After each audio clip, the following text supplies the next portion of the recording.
Nurse Unita Enema here to talk to you about the St. Sacrilege Asylum pandemic preparedness. I hope that you all are being very good little children and following all of the doctor's orders. It would be such a shame if I had to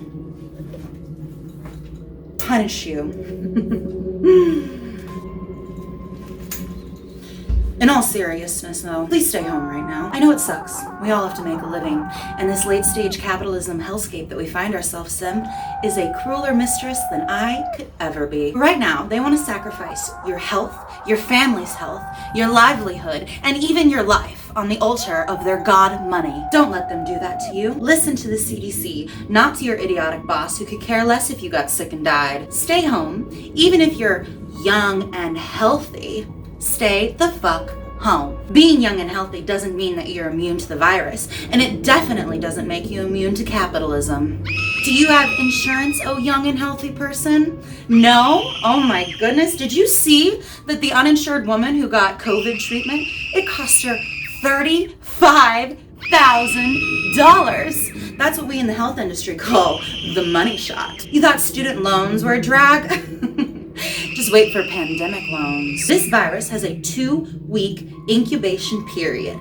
That means that you may feel nice and healthy for 2 whole weeks, the whole time spreading the virus to hundreds of other people.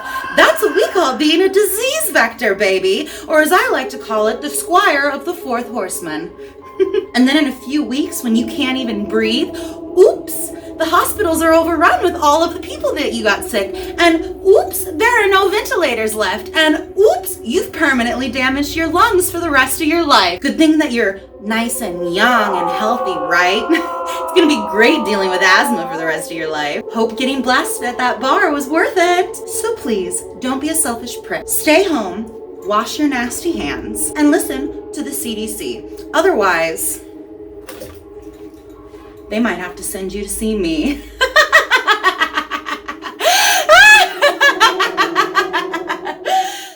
Hello, my beautiful... You hear that? I don't know, never mind. Hello, my beautiful freaks. Welcome to the quarantine tent. This is where Stitch and I have been spending our last week. And we hope that you guys have been spending your time in, a little bit of isolation as well, staying safe at home. I know that it kind of sucks, but... we definitely hope that you guys are staying nice and healthy out there. Boobafina, what are you doing? She's chasing her tail. You're a nut. It's the apocalypse. Cheers.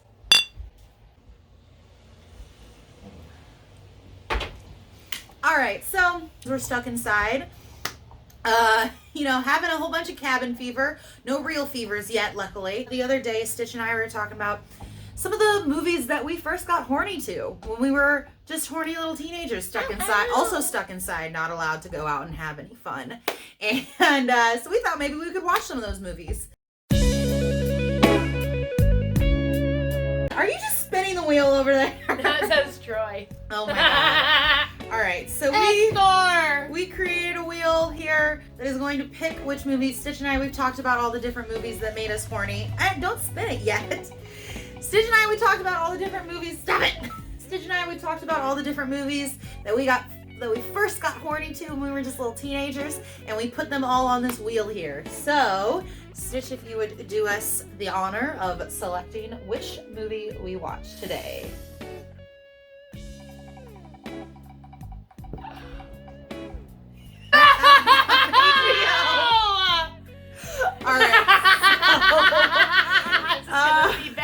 It's gonna be Eragon. It's gonna be so bad. I love it. Let's do it. Oh boy. Okay. All right. So we are going to watch Eragon today. Look at my cute dinosaur. Isn't he cute? His name's Samwise Gamgee. Here's a present from Lady Lovage. He likes to snuggle me, keep me safe. He's a coronasaur. He eats coronaviruses. So, this was on our list because it made us both horny when we were teenagers. How long has it been since you saw Eragon? High school. I really liked this movie. I liked the main actor. I thought he was cute. I know I've been talking so much. I thought you liked his older brother. I liked his older brother much more, but he dies real quickly. But I liked the main character, although he was a blondie, and we've been talking about how I just remembered who I liked the most. Who? Is it fucking the guy who plays the mentor? The older guy? Who is it? Is that... His character name is Brom. Is that... He ends up being Eragon's father. Who is that that's in that? Jeremy Irons! Yeah. It's Jeremy Irons! Jeremy Irons is... I was not a bit... I did not feel that way. I mean, they aged him up, yeah, but I mean... if you're gonna get Jeremy Irons... Maybe I'm just looking for a daddy. If you're gonna get Jeremy Irons, like it doesn't matter what the character's age is, Jeremy Irons is playing it. It's true. I actually had this movie. I had this movie on DVD. That's how much I liked it. So did I. Yeah, this was one of the ones I went out and tried to get on DVD, and I would bring my friends over and be like, "You have to watch this movie." This is. I don't think it's gonna hold up. This is the movie that I went out and bought a copy of myself, so that my parents they wouldn't just be like, "Where'd the Eragon movie go?" And I took it up to my room and watched it and masturbated while my parents did other things in other places of the house. Nice. Okay. That's what I did. I don't know. I liked dragons. I liked the magic. The idea of like having Magic. a dragon and riding a dragon, because I've always been into animals. I liked that idea. But I mean, you were talking about other parts that made you horny the other day. Yeah. You can talk about those now. Oh, like when Durza the Shade kidnaps Arya, the elf person, and tortures her? Yeah, I might with be invisible kinky. ropes. I might be kinky. It was magic. He restrained her with magic. Magic, right? Okay. Magic. The actor who plays that bad guy is the same one who plays Rumpelstiltskin. Yes, he is. And Once Upon a Time. Might also like him as Rumpelstiltskin in a slightly sexy way. You thought Rumpelstiltskin was sexy? In certain scenes, not all the time. That guy is not sexy. I don't know. That actor. I don't know. You said it yourself. I have a taste for hobbits. Is he even a hobbit? He's more like a goblin. That's terrible. Not a goblin. They make him up. They make him up in both roles to look like a goblin. They have him have. I'm pretty sure doesn't he have pointy ears in both roles, and he has fake eyes in one of them that are like big, huge like bug eyes. Doesn't he? Is Rumpelstiltskin have big bug eyes? No. Does he just normal? Does he just have normal? His actual eyes just big in his face? I don't know. All right. So do you think Eragon is gonna hold up? Oh fuck no. I'm not expecting it to. Okay, all right. Well, I guess let's get How many years ago was this filmed? This came out in 2006. So, almost freshman in high school. Almost. All right. Well, I guess let's get right into it then. 2 hours later. So I guess didn't hold my attention as well as I anticipated. Let's talk about this movie. Let's start with going over the plot of what happens in this movie before we give any of our opinions. Just talking about the plot. So it starts. Jeremy Irons is giving this narration about how there were once a bunch of dragons and dragon riders, and then now there's only the evil king who betrayed them all, and he's the only one who has a dragon. And then the actual plot starts. So it's like the elf girl. It's a movie full of exposition with a weird dragon that just summarizes everything that Jeremy Irons says I throughout the didn't whole like the movie. dragon. And that probably annoyed me more than it ever did when I was a kid. Like, I... Stop! No, not opinions. Plot. Okay. So the elf woman... Nothing like the book. The elf lady steals an egg, dragon egg. The evil wizard guy, Rapunzel, Rapunzel? Rumpelstiltskin. I don't remember what his name is. Rumpelstiltskin is like... Durza hunts her down, catches her, but she sends the dragon egg to Eragon. Eragon is like living in this cute little farm village with his cute little cousin. Peasant shirt. We'll talk about the fashion of this movie in a little bit. But yeah, I thought his cousin died, but I guess his cousin just is there for like one scene and then is like, okay, we've had such a great life together, but I'm leaving. Died. Yeah, his uncle dies. Yeah, his cousin is like, they're gonna draft me if I stick around, so I'm piecing out. Chips. And then just leaves. And then he's got his egg, and then Jeremy Irons is in the village, and he is telling all these stories about how the king's an evil asshole. Then the egg hatches, and then all the soldiers start chasing him down. They like raid his little town, kill his uncle, and then Eragon and Jeremy Irons ride around on horses for a very long and time. Spew exposition back and forth to each other for a real long time. Like, things happen in that middle part, but it's like hard to remember. I don't know. He learns magic, and his dragon. Oh, he sees the storyteller. He sees a fortune teller who only refers to herself in the third person and tells him he's destined for great things. And then like Jeremy Irons tries to teach him to fight and spews all these lessons to him. It's just like some Luke and Obi-Wan shit. Rumpelstiltskin sends Eragon a vision of a hot girl in distress. So Eragon's like, fuck you, Jeremy Irons. I'm going to go save the hot girl in distress. And then it's obviously a trap. So he gets there and Jeremy Irons dies. Jeremy Irons sacrifices himself to save him, and then they all escape with the elf girl. And then there's like some dude with fucking bangs. I wrote him in my note as just bangs. Because he's got like Yu-Gi-Oh bangs for the whole movie that are always in his eyes. Yeah, he shows up, and then there's more exposition, and then they all go to the final destination of this city that they were headed to the whole time to do the final battle. And then there's a whole bunch of people there, and there's a big final battle. There's a shirtless scene. The cute boy gets a shirtless scene that is out of nowhere. It is literally like, there is a scene where it's like, I think it's like the bad guy doing something, and then it cuts, and then Eragon's just like in his bathroom, shirtless, like washing himself, and then there's a knock at the door, and then the girl goes, oh, I'm so sorry, I shouldn't have just come in. And he goes, it's okay. And then she's like, we're ready for you. And he's like, okay, let me just put a shirt on. And then it moves on to the next scene that's actually important. So it was a 100% worthless, just like, let's show this guy without his shirt on scene. And then there's the big battle. And the battle, honestly, so I was watching this and I was like, this is my trash.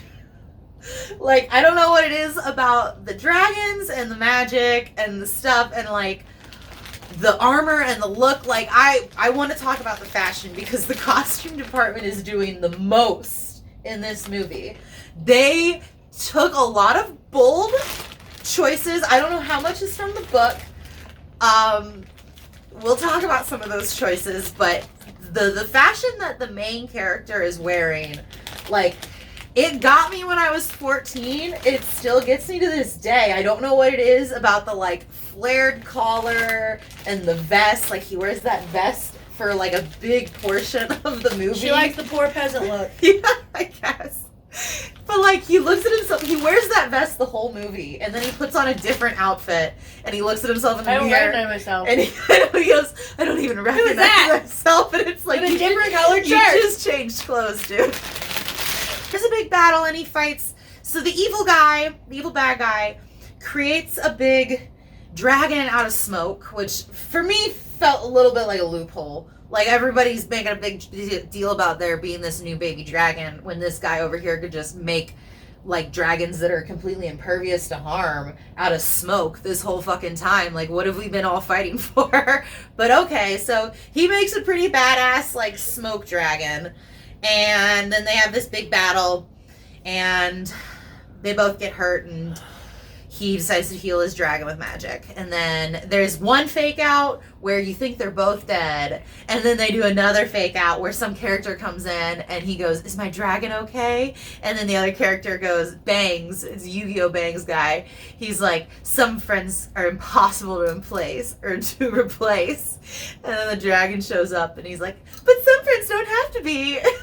And you're like, fuck you for the 2 fake outs in a row. You can only have 1 death fake out in a movie, let alone in 5 minutes. Like, I hate that about the movie. But as far as the final battle goes, I was pretty hooked about the final battle. Of course you were. That's where I fell asleep. That's where Teddy fell asleep. What are your thoughts, Teddy? What would you like to say? I was so bored. I tried so hard. I felt like, honestly, I was watching it and I felt like it held up. I was like, I don't know, maybe I was along for the ride because it's been so long since I've seen it, and I was just like remembering how much fun I had with it. I mean, all the guys that I thought were hot were still hot. Yeah, but I was bored. I was very bored in the middle. But I honestly, like, the beginning and the end, I was interested. First and foremost, let's talk a little bit about John Malkovich, who is the evil king in this movie. He's the actor who speaks every line of dialogue like this and over-enunciates every single word he says in every role he plays. And he's only in like 3 scenes of this movie. Like, he's in one scene where he's like evil in the beginning to establish who he is, and he's like telling the main bad guy, the shade guy, Rumpelstiltskin, he's like, go hunt down this dragon. And then in the middle, he's like pissed, and he's like, you're not hunting down the dragon well enough. And then at the end, he's like, fine, I'll get out my own dragon. It's very Thanos-y, like as Thanos was throughout like 8 movies of the Avengers. Like, that's how this John Malkovich is in this one movie. Like, he's just got a couple cameos more than anything. And if they would have made a second movie where I assume he would have been riding around on that dragon he reveals at the end. I mean, not according to the books. No? He's not in the second book doing Nowhere ever in the books do you ever see Galbatorix riding around on this fucking dragon. Really? So they just reveal... So what does he do with his dragon in it?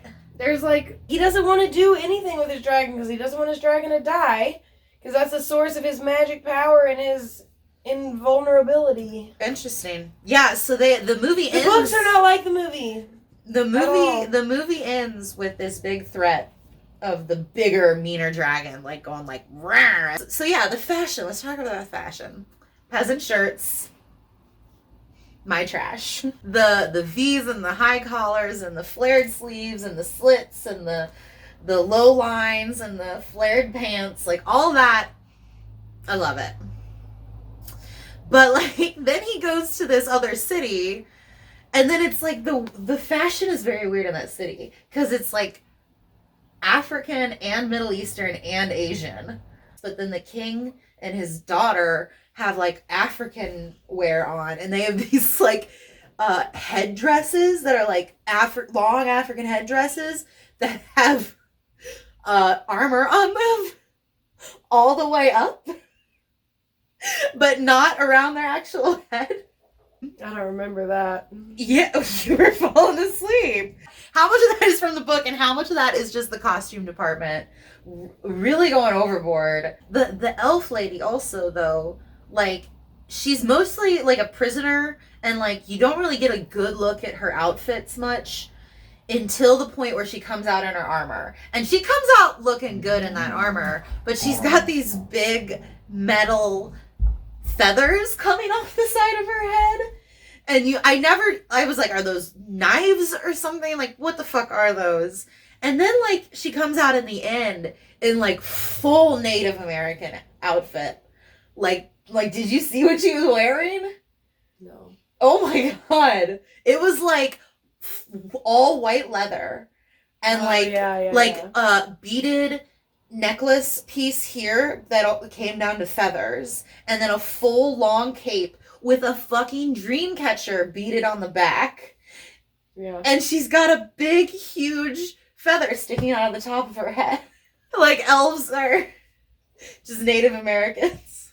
Again, like, costume department doing the most. And, like, in that same scene where she's dressed like that, Eragon shows up and he's got on, like, the best costume. Like, and it's just, like, they're beautiful costumes, but it is just way too over the top when it's trying to, like, otherize people, I think, when it's trying to be like, this is a different culture. It's like, instead of just like making it a little different, it's like they're like, it's a different culture, you know, like Native American. It's interesting.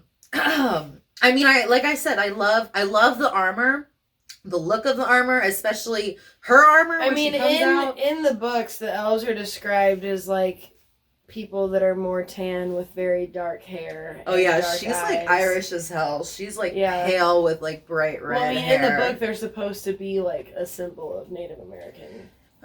So it's just the casting that was fucked up here. Well, there's also like the Orcs, which I know they're not called the Orcs here. They're called something else. They're called Urgles.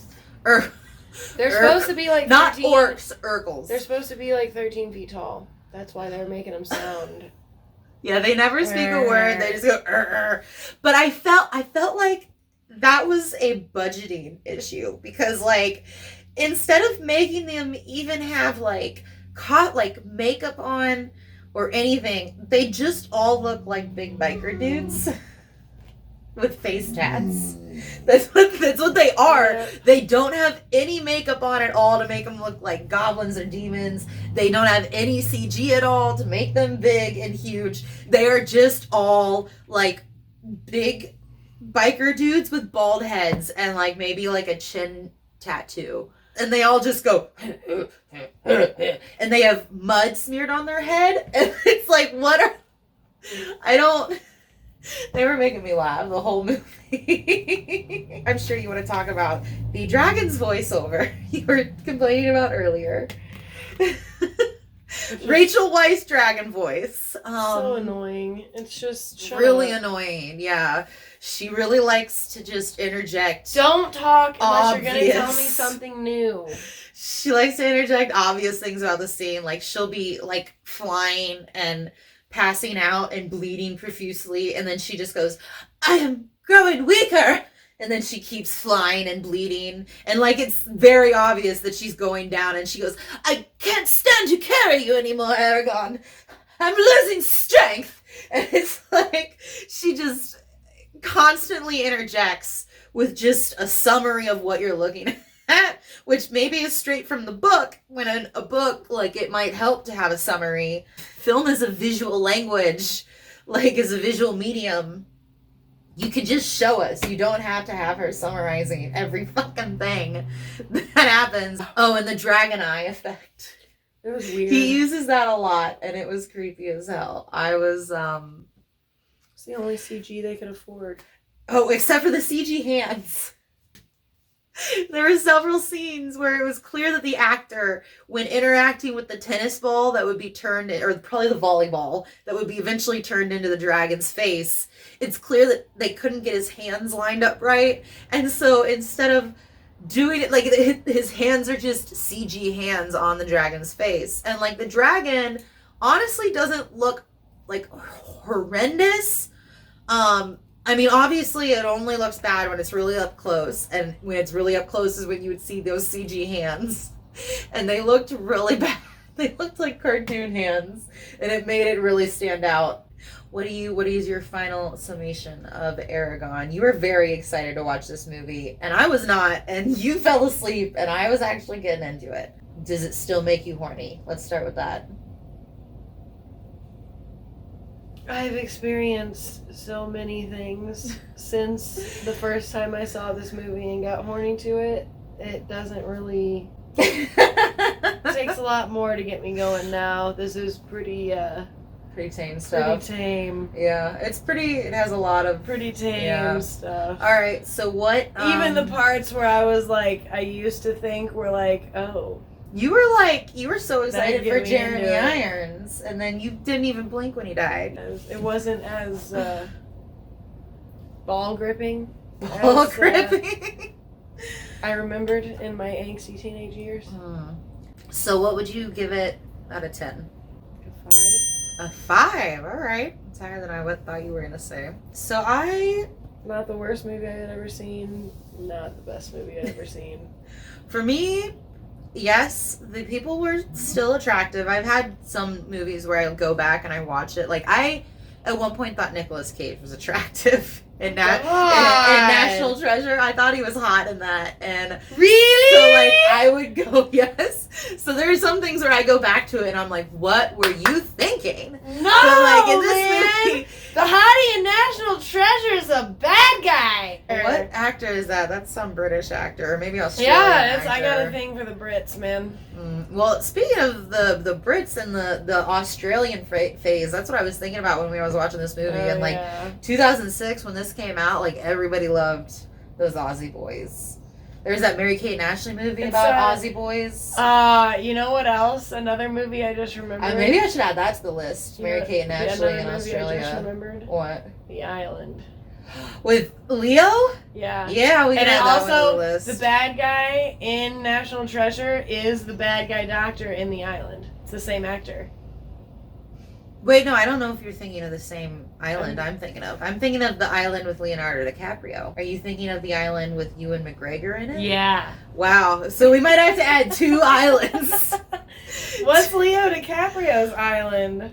He gets, I think we watched it here before once. He is on vacation and he gets told about this island that you can go to where it's just like this commune living in beautiful peace, smoking weed all day, every day. And he goes there and they just do drugs all the time, but like shit starts to go down, and then like the weed, they steal weed from these like drug lords the island over, and they find out and start killing people, and like it goes really crazy. And is that the island that you can't tell anybody about? it's not like a magical thing. It's just like a weird commune living on an island. And But they can't go to town or whatever. There's like rules about it. yeah, and what's her name? Who was the Snow Queen in Narnia? Is the head of the like commune? Doesn't she want to fuck Leo? Yes, that movie. Yes. No, I'm thinking about the island where they're all clones. We watched that one too here before, and that's got a Ewan McGregor. We could add that one. So getting back to this movie that we just watched, Eragon. So I enjoyed it. The main cast, they're all good looking, and again, this is my trash. Like the big adventure where you get up you're going on the horse and you got to ride out and your whole life changes and you get a magical dragon and you get to fight in a big war and be the big hero. That was the shit I was into. I thought it held up, but probably just because it is, that kind of shit is my guilty pleasure. I'm gonna give it you gave it a 5 out of 10. That's kind of high. I don't know. It wasn't like a great movie. Maybe more like a 3. It drags in the middle. If you give it a 3, I'll give it a 5 because it does drag in the middle, and I can see where it's pretty generic, honestly. But there are those little touches of elements that are just things that I love, and I loved as a kid, still love now. It was a fun ride when I was 13. Freaks, thank you so much for watching. I hope you guys are staying home, staying healthy. And we will see you next time we spin our little wheel. Yeah. Till then, stay horny. It's probably going to happen Bye-bye. quite a few more times.